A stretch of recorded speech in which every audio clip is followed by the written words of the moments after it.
The extreme trials in Dawntrail have been pretty universally praised. No matter who I talk to about these fights, it seems that everyone agrees that they're some of the best extremes we've ever gotten, with the worst things that I've heard about them being, it's a bit too easy, or it's kinda boring doing on reclears. Which, I mean, yeah, they're extremes. Have you done anything else 99 times? It'll make you want to commit filicide. I had to look that word up. I am very smart. But there's one extreme trial that made me completely reevaluate the way that I see an issue in Final Fantasy XIV. This is Doomtrain, and he's about to mess up your idea of job identity. But what do people mean when they talk about job identity? Well, generally, they just miss a specific button and bitch about it on the forums. What's that? I'm supposed to approach this topic with tact and dignity. And taking the piss out of people with genuine issues with the game isn't going to make them see my point. I'm making everything worse because I'm saying it directly into the microphone. I was joking before! Mostly. Essentially, a lot of people have noticed that the way that jobs work in Final Fantasy XIV has changed drastically over the years, with some jobs being stripped of things that make them unique. Summoner is the most well-quoted example of this, going from a pretty janky dot job in a pet class to a one-button job that would make even the most add-on-intensive WoW player bored to tears. While not every job has had such a drastic redesign that it's become unrecognizable, it wouldn't be a lie to say that there's a negative sentiment to how the jobs are being designed and balanced. Every caster can move constantly, aside from the one that was designed to. Every healer presses their one-button rotation. Every tank is warrior. We've heard it before, and we're gonna hear it again. Probably forever, at this rate. And while there's definitely issues that need to be addressed along these lines, I worry that the conversation is more complicated than just different rotation, please. And Doomtrain is going to show us what I mean. Quick bit of context from where I'm coming from. I'm a tank player. I main warrior because I like hitting big buttons, and I love big axes. I've dabbled in the other tanks, and, well, I like half of them. Granted, the paladin hate is closer to a sibling rivalry, and you can get fucked if you think I'm leveling another tank from 0 to 100 before getting any other rolls done. Fuck Dark Knight, though. My numbers are not shit, but I'm definitely not the greatest player to play the game, and I don't try to be. I'm here to have fun and see cool things happen, while repeatedly getting my shit kicked in by whatever personality Square chooses to throw at me. Point being, I know enough to notice the differences of jobs, but I'm not an expert on all of them. Anyway, Doomtrain is an extremely dynamic fight. The arena is made up of several different train cars that you pass between during the fight. Sorry, did I say pass between? I meant... Because of this, the fight has several moments of forced downtime, as you either fly through the air and wait for him to approach you, or run for your life! Doomtrain also has several different displacement mechanics, these being either pull-ins or knockbacks, done before a mechanic goes out, as well as height-dependent mechanics. It's a really well-designed fight, and when Party Finder isn't ruining it with stupid strats that just add stress to the healers, it's pretty enjoyable. But there's something special about this fight that really gets my tank brain going. This train hits like a train. Since at the time of recording, the Savage tier isn't out, everyone's rocking crafted gear and early tome gear, meaning people's item levels are relatively close to the average. This means the fight is actually hurting people. Autos do damage, and the tank busters actually boss the tanks if they're not adequately mitigated. There were several times during progression where I would over-mitigate a tank buster and find myself absolutely fucked when the next one came around. Yeah, it's very different to the vibe between me and Esther. Help, please! It was great, but it does lead to an awkward conversation that we need to have. The tanks aren't exactly created equal. While their damage output would have you imagine that they're perfectly balanced, and holy fuck, that's beautiful. There's more to a job's design than just how big its numbers are, especially if it's a support. Tanks share a lot of similarities across their kit. They all have Rampart Reprisal and Arm's Length. They all have a short cooldown mitigation, either on a 25-second cooldown or a shorter one with a restriction. They all have a big 40% mitigation button on a 2-minute cooldown, and they all have some kind of invuln. And this is where the biggest changes begin to occur. And unfortunately for me, it's also the point where Warrior begins to suffer. Every other tank has some button that gives them straight up mitigation. Gunbreaker has camouflage that gives them 10% mitigation as well as an increased parry rate. Paladin has bulwark, which gives it a 100% block rate of attacks that are coming to it, which is a 17% mitigation. It depends on a lot of stuff, and I hate paladins. Dark Knight has Dark Mind, which gives them 10% physical mitigation and 20% magical mitigation on a 60-second cooldown. Are you fucking serious right now? Warrior in this spot gets Thrill of Battle.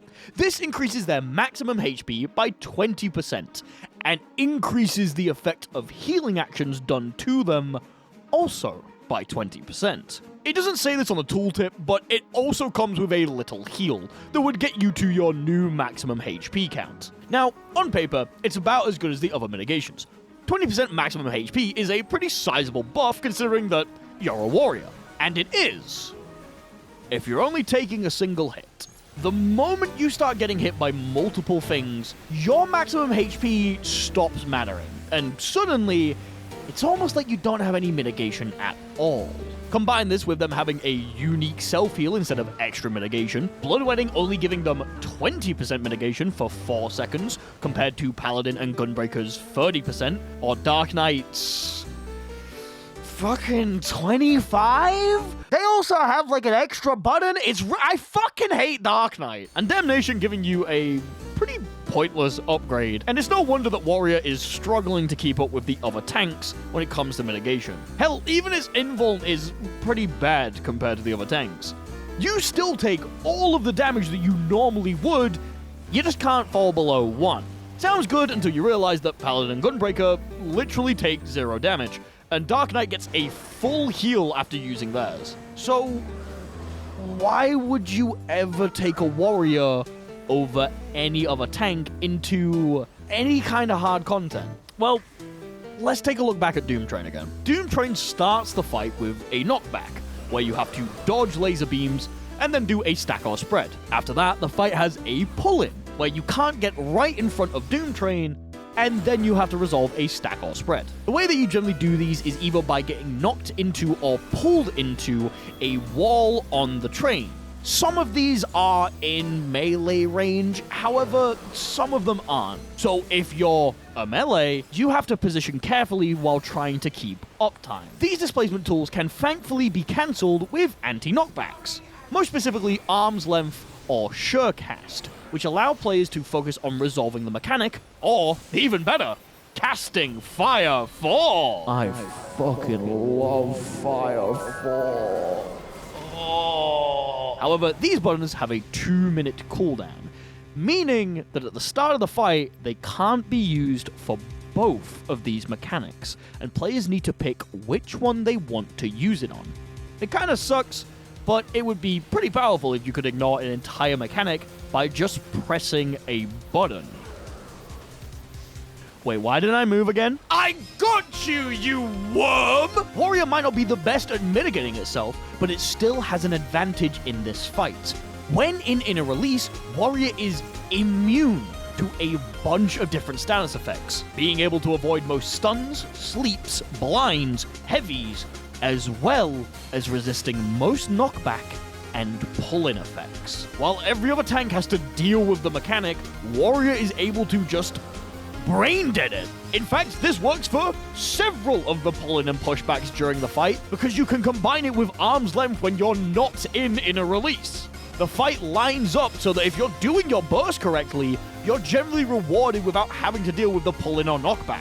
I genuinely cannot remember where most of them are, because I'm too busy pressing my silly little buttons, and there everyone goes. And it doesn't end there. Primal Rend has Warrior fly at their target from 20 yards away, meaning you have a way to get back in on the boss if you're forced to disconnect from it for a mechanic, which is useful multiple times in the fight. Also, remember that invuln?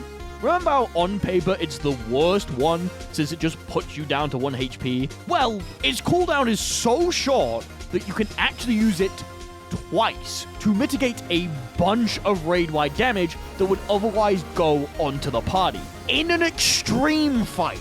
This sort of tech is usually saved for a later Savage fight or an ultimate. What the fuck do you mean I can get value from Home Gang's cooldown in an extreme? I I never thought it would be real. And the best thing is every single one of the tanks has a different thing like this in the fight. While Warrior can just straight up ignore the pull-ins, it still has to do some of the mechanics because a Vuln probably means death, especially if you're the main tank. But if you're a gunbreaker, that shit don't mean nothing to you. Its mitigations are so good that my co-tank would refuse to disconnect from the boss because he would just lose a bunch of damage and he could mitigate through the Vuln by being clever. Dark Knight actually has to think about its mana economy, since there is extensive amounts of time where nothing is targetable, and there's no guarantee that you'll be going into your 2 minutes with full mana. So you actually have to press TBN. For the love of God, just press it for once in your life. I hate you, Dark Knight main. And Paladin, they have a range burst window. They could literally do some of the mechanics from the back of the train if they really wish to. Also, a bunch of stuff of, like, better party mitigations and fucking wings and... Sorry, what are we talking about? Each of the tanks goes about the fight in a radically different way, and playing each of the tanks feels different, since they have different things that they're forced to think about and interact with. Sure, playing them at a basic level is pretty similar. All of them press 1, 2, 3, they do their burst when they have full meter, they eat hot chip, and they lie. But when you get to doing little optimizations in a fight that actually requires you to do more than just brain dead hit the boss and is designed around using their different tools, they all feel extremely unique. A lot of people when talking about job design say that none of the jobs have a star power moment. A moment in a fight where they do something that no other job can do. Something that brings a bunch of utility to the team. And while that's true for some roles, I don't think it's entirely a lost art. I don't even think Doomtrain is the best example for this one. I genuinely cannot imagine playing anything other than Warrior main tank in M6S. Because their shared mitigation lets you heal 2 targets by 400 potency for every enemy hit. This doesn't sound crazy, but once you're hitting 3 enemies, it is the same potency as your equilibrium every time you do an AoE attack. That, for context, is a healer's big-ass cooldown every 2.5 seconds. And M6 is an ad fight, so you'll be taking all of the squirrels and the boss, press Nascent Flash, and now you and your co-tank have the equivalent of a benediction every 2.5 seconds for 8 full seconds. That level of utility is absolutely insane. I'm not saying that the way that jobs deal damage doesn't need to be addressed, or that job identity isn't something that should be considered. This is just a couple of small cases of one role having identities that mesh well with fights, and there's definitely more that the team could be doing to improve things. But I do think that Dawntrail has shown that there's more to this issue than just the jobs themselves. I recently did the normal raids of Pandemonium again, and I obviously wouldn't judge an expansion's fight design on their normal raids, but it made me think back to the tiers that I actually played. And while I didn't hate all of the fights, I realized how static a lot of them were. It was rare to ever have to fight for uptime against a boss due to them having absolutely massive hurt boxes and very few displacement mechanics. There's obvious exceptions, but Dawntrail's philosophy on fight design has made me re-evaluate the way that I see jobs. My favorite fights in this expansion have been filled with movement and areas where I'm forced to squeeze out uptime, either with a unique strategy or smart positioning and subtle rotation changes. Job design definitely needs to improve, but just changing the jobs would have been useless if the fights alongside them didn't offer unique challenges for them to overcome. Since the fights are actually adding in unique challenges, the bits of job identities that are still there are able to show themselves. Since this expansion is almost at an end, I'm pretty positive in saying that Dawntrail has reignited my trust in the design team to do a good job when it comes to combat encounters, and I'm looking forward to whatever happens in the next expansion. If the level of love and effort that went into nearly all of Dawntrail's fights goes into the job design in the next expansion, we might be about to reach a new peak for Final Fantasy XIV. And I, personally, can't wait to see it.